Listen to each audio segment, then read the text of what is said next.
अस्सलाम वालेकुम फ्रेंड्स, आज मैं आप लोगों के लिए बहुत ही ज़बरदस्त सी किचन की कुछ ऐसी ख़ास टिप्स लेकर आई हूँ जो कि आपके बहुत काम आने वाली हैं हमारी डेली लाइफ के यूज़ में। इन टिप्स का जानना आप सबके लिए बहुत ज़रूरी है। तो आपकी ज़िंदगी बहुत आसान होने होने वाली है, बहुत सारी मुश्किलें ख़त्म होने वाली हैं। तो चलिए वीडियो को स्टार्ट करते हैं बिना टाइम वेस्ट किए। तो आते हैं जी हम अपनी आज की टिप नंबर 1 की तरफ। अक्सर हम लोग जब परात के अंदर आटा गूंथते हैं और परात को जब हम पहले धोते हैं और फिर इसके अंदर आटा डालते हैं, आटा सारा नीचे परात के साथ चिपक जाता है। फिर जब हम आटा गूंथ रहे होते हैं तो गूंथने में इतनी मुश्किल होती है और जब परात को धोते हैं इतना सारा आटा साथ में वेस्ट हो जाता है। इसके लिए आपने क्या करना है, सर्दियों में हमेशा आपने आटा गर्म पानी से गूंदना है और आटा डालने से पहले परात में इस तरह से आपने पहले थोड़ा सा पानी डाल लेना है। इससे क्या होगा कि आपका जो आटा है वो बिल्कुल भी परात के साथ चिपकेगा नहीं और जब आप आटा गूंदेंगे तो आपकी परात बिल्कुल नीट एंड क्लीन हो जाएगी, बहुत साफ़ सुथरी रहेगी। अच्छा, कुछ लोगों को आटा गूंदना बड़ा ही मुश्किल काम लगता है तो उनके लिए ये बहुत ही आसान टिप है। मैं खुद भी यही वाली टिप यूज़ करती हूँ और इसी तरह से आटा गूंथती हूँ। आपने आटे को कर लेना अच्छी तरह से गीला। जितना पतला आपको आटा चाहिए तकरीबन उतना पानी आपने इसके अंदर ज़्यादा सारा डाल लेना है।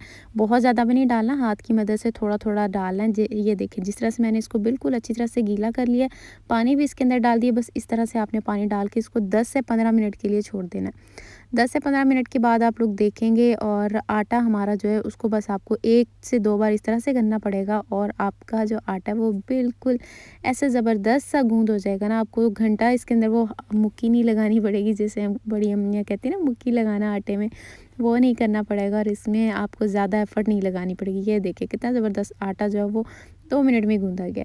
अब आते हैं अपनी आज की टिप नंबर 2 की तरफ। सर्दियों में माचिस का गीला होना तो बहुत ही बड़ा एक मसला है। चूल्हे के पास पड़ी हो ना भी पड़ी हो, माचिस वैसे ही अजीब टाइप की हो जाती है, यहाँ से चलना बंद हो जाती है और गीली हो जाए तो ये पूरी की पूरी माचिस वेस्ट हो जाती है।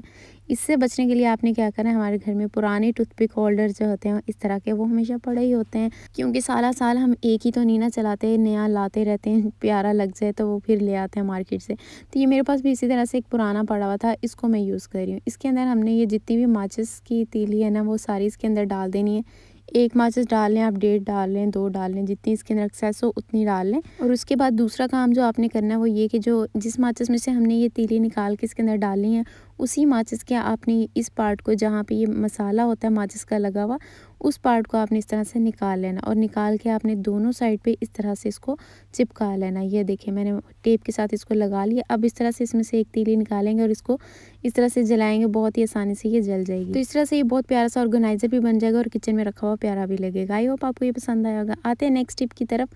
हमारे घर में अक्सर फ्रूट वगैरह और ये चीज़ें आती हैं, इस तरह के छोटे छोटे शॉपर, कोई ना कोई चीज़ बाज़ार से आती है तो इस तरह के बहुत सारे छोटे छोटे शॉपर जो है ना वो जमा हो जाते हैं। इनको रखने का बड़ा ही मसला होता है और जब इनकी ज़रूरत होती है उस टाइम पे ये मिलते नहीं हैं।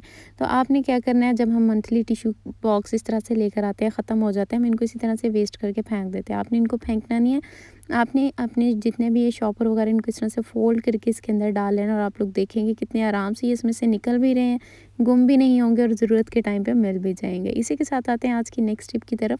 यहाँ पे मेरे पास है ये मसाले का डिब्बा। अच्छा, ऐसे मसाले के जो डिब्बे होते हैं ना इनके अंदर अक्सर 2-2 पैक आ जाते हैं। तो एक पैक हमने यूज़ कर लिया, दूसरा इसी तरह से इसके अंदर पड़ा रह गया। अब हम इसको क्या करते हैं, इसी डिब्बे के अंदर डाल के रख देते हैं। साल पड़ा रहा, 1.5 साल पड़ा रहा, 5 महीने, 6 महीने या हफ़्ता इस तरह से पड़े रहते हैं। तो ये डब्बा जो होता है ना ये बड़ी ज़्यादा जगह घेर लेता है। अब आपने क्या करना है, इसको इस तरह से नहीं रखना। आपने इसके ऊपर से एक्सपायरी डेट जो है उसको निकाल लेना है और निकालने के बाद आपने ये जो पैकेट है ना इसके ऊपर इसको टेप से चिपका लेना है। तो आप लोगों के किचन में इस तरह से जब चीज़ें ऑर्गेनाइज रहेंगी ना और कुछ एक्स्ट्रा चीज़ें नहीं होगी तो किचन नीट एंड क्लीन रहेगा और आप लोगों का टाइम भी बचेगा और जगह भी बच जाएगी। तो इस तरह से आपने इसको इसके ऊपर लगा लेना और उसके अलावा जो एक बड़ा मसाला बॉक्स का डिब्बा होता है ना उसके अंदर आपने इस एक छोटे से पैक को रख देना, बजाय इसके कि आप बड़े डिब्बे को संभालते फिरें। इस एक छोटे को पैक को संभालना ज़्यादा आसान रहेगा। तो ये देखें इसके ऊपर फ़िश का नेम भी लिखा हुआ, अगर आपके पास मसाले के ऊपर नेम नहीं लिखा तो आप मसाले का नेम भी उसके ऊपर लिख सकते हैं। तो यहाँ पे आ जाते हैं नेक्स्ट टिप की तरफ। अक्सर मसाले जो होते हैं वो इस तरह से खुले होते हैं और इनको हम इस तरह से फ़ोल्ड करके डिब्बे के अंदर डाल के रख देते हैं ताकि इसकी डेट भी हमें पता रहे कि किस डेट तक ये चलेगा और नाम भी इसका हमें पता रहे कि कौन-सा मसाला है ये। तो ये चीज़ हमें ज़्यादा आसान लगती है, लेकिन इससे भी आसान चीज़ मैं आप लोगों को बताने वाली हूँ। आपने क्या करना है, इस तरह की हमारे पास जैम की बॉटल्स वगैरह होती ही हैं। मैंने पहले इसके अंदर थोड़ा-सा डाला हुआ भी है और बाकी का जो है वो भी मैं इसके अंदर डाल के रख रही हूँ। सारा हमने ये इसके अंदर डाल देना है इसके अंदर डालने के बाद अब हमने लेना है इसका डिब्बा। अब डिब्बे के ऊपर से जो हमें चीज़ चाहिए वो है इसकी एक्सपायरी डेट और इसका नेम। एक्सपायरी डेट जो है वो मैं इसके अंदर वाली साइड पे लगा दूँगी और टेप के साथ इसको अच्छे से चिपका दूँगी, और इसका जो नेम है वो मैं इसकी बाहर वाली साइड पे लगा के इसको अच्छे से टेप से चिपका दूँगी। और ये हमारा बहुत ही ज़बरदस्त सा ऑर्गेनाइज़र भी तैयार हो गया और मसाला भी अपनी जगह पे आ गया और किचन में भी मैस नहीं होगा। तो ये छोटी-छोटी चीज़ें होती हैं, छोटी-छोटी टिप्स होती हैं जिनको अगर हम फॉलो कर लेते हैं हमारा बहुत सारा टाइम भी बच जाता है और हमारा किचन भी नीट एंड क्लीन लगता है। हर चीज़ वेल ऑर्गेनाइज़्ड लगती है। आई होप आपको आज की मेरी ये वीडियो ज़रूर पसंद आई होगी। वीडियो पसंद आई है तो इसको लाइक एंड शेयर ज़रूर कीजिएगा। चैनल बने तो चैनल को सब्सक्राइब ज़रूर कीजिएगा।